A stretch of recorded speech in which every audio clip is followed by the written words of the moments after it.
সালাত তোমার মস্ত পরিচয় বলো মুমিন তুমি নামাজ তোমার মস্ত পরিচয় দুনিয়া তোমার আজকে আছে কালকে হবে লয় দুনিয়া তোমার আজকে আছে কালকে হবে লয় আজকে রুকু সিজদা করো নিজে পরিচয় আঁকড়ে ধরো আজকে রুকু সিজদা করো নিজে পরিচয় আঁকড়ে ধরো হবে না বিলীন সালাত তোমার অঙ্গে মাখো সঙ্গী রাখো তবে তো মুমিন রব্বিয়াল আলা রব্বিয়াল আযীম বলো রব্বিয়াল আলা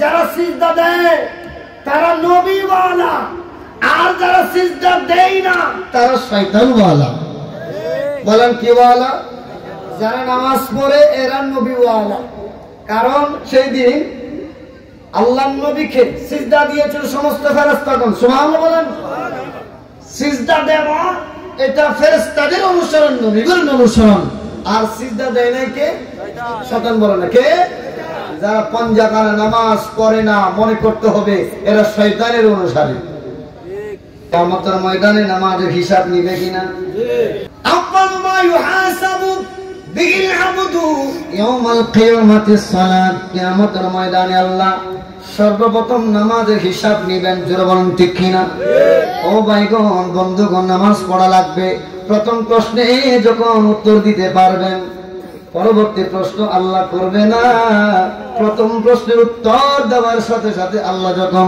খুশি হয়ে যাবে এজন্য নবী বলেছেন সালাতু মিফতাহুল জান্নাহ নামাজ হলো বেহেশতের চাবিকাঠি তুমি যখন প্রথম প্রশ্নের জবাব দিতে পারবে আল্লাহ খুশি হয়ে যাবে দ্বিতীয় আর কোনো প্রশ্ন না করে আল্লাহ বলবে যে ও আমার ফেরেশতারা আমার এই বান্দা প্রথম প্রশ্নের জবাব দিতে পেরেছে সেটা হলো নামাজের প্রশ্ন জিজ্ঞাসা করলাম নামাজ পড়ছে কিনা ওই বান্দা বলল পড়ছে তার আমল নামায় যখন নামাজ দেখলাম অবশ্যই অবশ্যই আর সবগুলো ইবাদত তার কাছে থাকবে এজন্য তাকে জান্নাত দিয়ে দাও সালাত তোমার বন্ধ পরম শেষ বিচারের দিন সালাত তোমার জীবন জুড়ে খুশবু প্রতিদিন বলো সালাত তোমার বন্ধ পরম শেষ বিচারের দিন সালাত তোমার জীবন জুড়ে খুশবু প্রতিদিন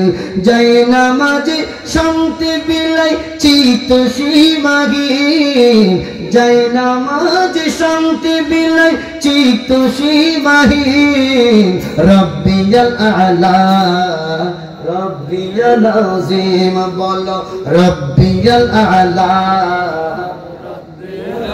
প্রফেসর উত্তর আওয়াজ নয় একটু মহব্বতের হমনবা রব্বিয়াল আলা মুমিন তুমি সালাত তোমার মস্ত পরিচয় ঠিক না দুনিয়া তোমার আজকে আছে কালকে হবে লয় বলো দুনিয়া তোমার আজকে আছে কালকে হবে লয় মুমিন তুমি সালাত তোমার মস্ত পরিচয় বলো মুমিন তুমি নামাজ তোমার মস্ত পরিচয় দুনিয়া তোমার আজকে আছে কালকে হবে লয় দুনিয়া তোমার আজকে আছে কালকে হবে লয় আজকে রুকু সিজদা করো নিজে পরিচয় আঁকড়ে ধরো আজকে রুকু সিজদা করো নিজে পরিচয় আঁকড়ে ধরো হবে না বিলীন সালাত তোমার অঙ্গে মাখো সঙ্গী রাখো তবে তো মুমিন রব্বিয়াল আলা রব্বিয়াল আযীম বলো রব্বিয়াল আলা বিসমিল্লাহির রহমানির রহিম হাফিজু আলাস সালাওয়াতি ওয়াস সালাতিল উসতা সুবহানাল্লাহ বলেন আমার আল্লাহ বলে হাফিজু তোমরা সবাই আলা সালাওয়াতি সকল নামাজের প্রতি যত্নশীল হয়ে যাও, বিশেষ করে ওয়াসসালাতিল উসতা আল্লাহ বলেন মধ্যবর্তী নামাজের প্রতি বেশি বেশি যত্নশীল হয়ে যাও। সুবহানাল্লাহ বলেন। ওয়াকুমু লিল্লাহি কানিতিন, এবং আল্লাহর জন্য তোমরা যখন নামাজের মধ্যে দাঁড়াবে তখন খুশু খুজু নিয়ে, একাগ্রতা নিয়ে, মহব্বত নিয়ে তোমরা নামাজের মধ্যে দাঁড়াবে। কেমন দাঁড়ানো? নবী বলছেন সাল্লু কামা রাআইতুমুনি উসাল্লি, যেভাবে আমি নবীকে নামাজ পড়তে দেখো সেভাবে নামাজের মধ্যে দাঁড়াও, সেভাবে নামাজ পড়ো। তো নবী কিভাবে নামাজ পড়তেন? নবী নামাজে দাঁড়ালে খোদাকে দেখতে পেতেন। এখন আমরা দাঁড়ালে, এক সপ্তাহ আগে চাবি একটা হারাইছি, মনে পড়তেছে নামাজে, ওই যে পুকুর ঘাটে গিয়েছো সেখানে চাবিটা ফেলে এসো, তো যাও সেখান থেকে নিয়ে আসো। বলেন এই খবর শয়তান কোথায় বলে? নামাজে। কেন? আমাদের সম্পর্ক শয়তানের সাথে। বলেন না কার সাথে? হাঁটতে বসতে উঠা বসা লেনদেন সবগুলো শয়তানকে অনুসরণ। বলেন না সবগুলো কাজ কার? শয়তানের। আর নামাজের মধ্যে গিয়ে আপনি খোদার সাথে দিদার করতে চান, পাবেন না।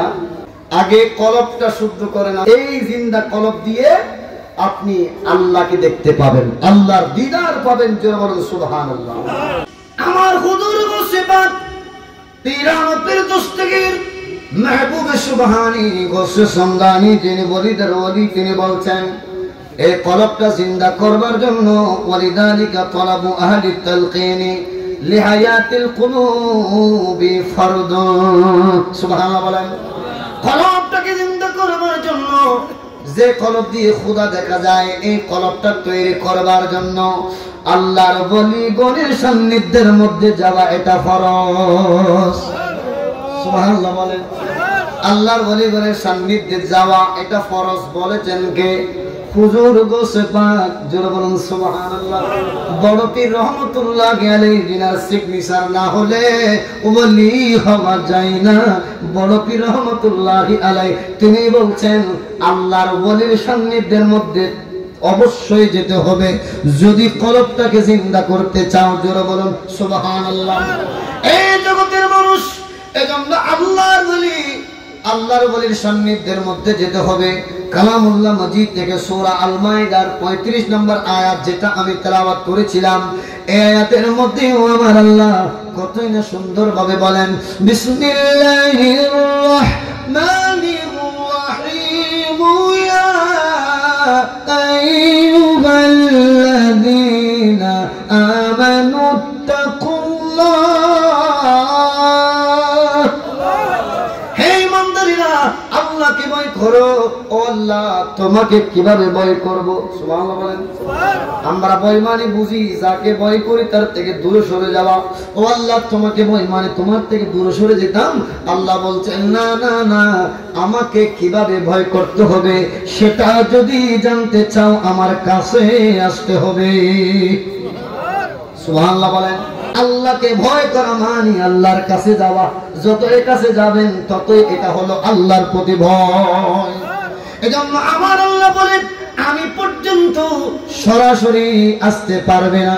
আমার আল্লাহ বলে ওয়াবতাগু ইলাইহিল ওয়াসিলা, আমি আল্লাহ পর্যন্ত আসার ওসিলা তালাশ করো, মাধ্যম তালাশ করো। এই মাধ্যমটা কি? ওসিলাটা কি?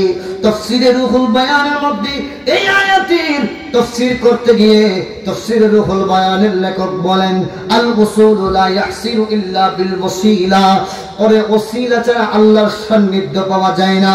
ওয়াহিয়া উলামাউল হাকিকাতি ওয়া মাশায়েখুত তরিকা, আর ওসিলা হলো হক্কানি আলেমগণ যাদের হৃদয়ে আমার রাসূলের মহব্বত আছে। আহলুস সুন্নাত ওয়াল জামাতের বড় বড় আলেমগণ হলো আল্লাহকে পাওয়ার ওসিলা ওয়া মাশায়েখুত তরিকা।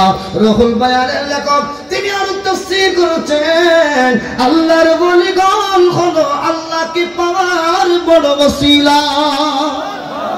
জোরে সুবহানাল্লাহ। আল্লাহকে যদি পেতে চাও তাহলে ওলিদের কাছে যেতে হবে।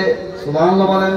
गौस जिसको मिले तो मोहम्मद मिले, सुभान बोलें। गौस जिसको मिले तो मोहम्मद मिले, जब मोहम्मद मिले तो खुदा मिल गया।